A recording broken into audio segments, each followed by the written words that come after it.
Bonjour à tous et bienvenue dans les coulisses du loisir. Aujourd'hui, on découvre le dernier fourgon aménagé dévoilé par le fabricant français Bavaria.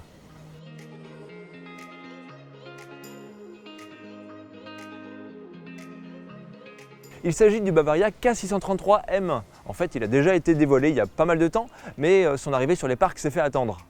C'est un fourgon H3 avec le toit rehaussé. Il mesure 6,36 m de long, 2,05 m de large et donc 2,79 m de haut. À l'intérieur, le salon est traditionnel. On va retrouver les classiques sièges pivotants, la banquette pour les passagers et enfin la table du salon qui est fixée contre la paroi.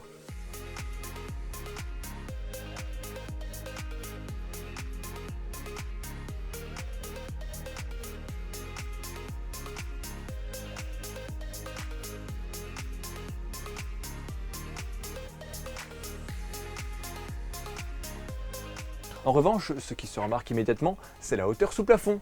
2,05 m partout dans le fourgon, ça c'est confortable surtout si on est déjà grand, mais de façon générale ça donne une impression d'espace supplémentaire et c'est plutôt confortable.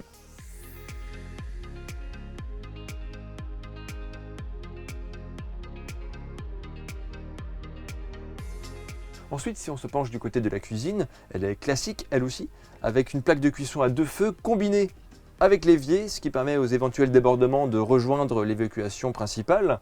Et on a bien sûr l'habituelle extension de plan de travail.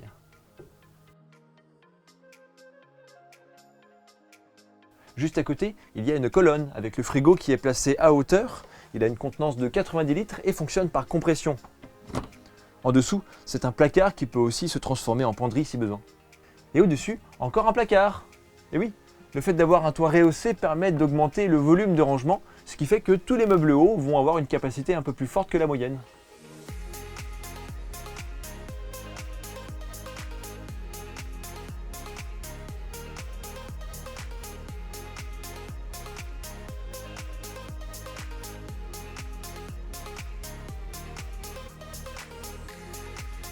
La salle de bain est modulable.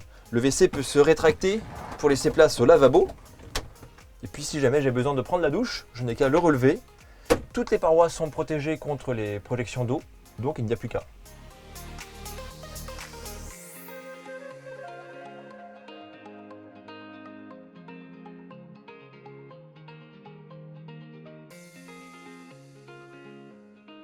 En termes de capacité, on va avoir 110 litres d'eau propre et 80 litres d'eau usée. On a aussi de série le combiné chauffe-eau-chauffage Truma de 4 kW qui fonctionne sur le gaz. Et nous voici enfin à l'arrière, la partie la plus spécifique au K633M, un lit pavillon. Bon, jusque-là, ce n'est pas une révélation. Là où les concepteurs ont travaillé, c'est l'intégration du rangement et l'adaptation du lit en fonction de la hauteur à laquelle on le place. En position basse, un complément de matelas permet au lit d'avoir une mesure de 148 cm de large par 200 de long, ce qui permet encore une fois aux grandes personnes d'y trouver leur aise. Et à gauche, des placards de rangement. Ça fait aussi office d'étagère.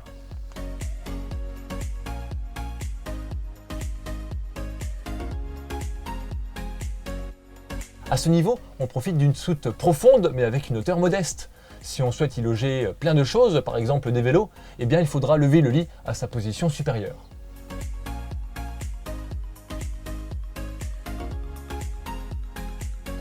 Avec la hauteur, les parois du fourgon se resserrent légèrement, mais si on ajoute le complément de mousse sur le côté, eh bien le matelas conservera les mêmes dimensions. Enfin, si on lève le lit au maximum, on devine bien qu'il ne sera plus utilisable, mais ça permet de dévoiler toutes les capacités de la soute. En fait, on peut quasiment parler d'une pièce à part entière. Avec des rangements nombreux, une surface au sol qui finalement pourrait être utilisée pour créer un salon supplémentaire éphémère. Ça laisse pas mal de place à l'imagination et ça fait plaisir.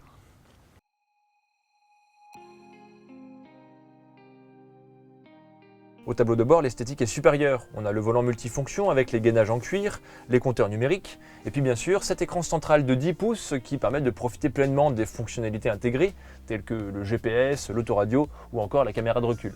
D'ailleurs, j'ai l'impression que la finition intérieure n'est pas la standard. Ça correspond à la Premium qui, je crois, n'est plus disponible à l'usine. En fait, ce modèle est un peu un cas spécifique. Il a été commandé il y a très longtemps. Il est arrivé seulement pour un client qui a annulé la livraison et du coup, peut-être qu'il n'est plus accessible au catalogue aujourd'hui. dans cette finition-là. Mais bon, je voulais pas que ça empêche de tourner les vidéos. Le modèle est déjà assez rare à trouver, donc quand il est là, on fonce dessus. On enchaîne maintenant avec les chiffres. Alors accrochez-vous. Charge utile, 530 kg de base et environ 480 pour celui-ci. Et le prix, 71 900 € de base. Et après, pour ce modèle, j'ai repris la configuration sur le site du fabricant qui me donne un tarif d'environ 83 500 €. Alors je n'ai pas précisé, mais la configuration est quasiment complète, avec le panneau solaire, la batterie cellule, la douchette extérieure, et puis aussi tous les petits équipements de confort qui font partie des packs optionnels indispensables. Les rangements sont aussi pas mal agencés. Je pense que le choix du fourgon H3 est ce qui aura permis tous ces avantages. Bon, je n'ai pas de critique spécifique à en faire, si ce n'est une en général. Quand je vois les capacités des ingénieurs à imaginer des implantations originales, eh bien, j'aimerais bien voir leur travail plus fréquemment dans les catalogues standards. Aujourd'hui, quand on regarde d'une marque à l'autre, tous les plans sont quasiment identiques. Alors je sais que c'est le marché, mais enfin bon quand même. Bon, si ce n'est pas déjà fait, vous pouvez nous soutenir en vous abonnant à la chaîne, en laissant des commentaires, un pouce en l'air et en nous retrouvant sur les réseaux sociaux, Facebook, Instagram. Tous les liens sont dans la description. Je vous souhaite alors une excellente journée et vous dis à très bientôt pour une prochaine vidéo dans les coulisses du loisir.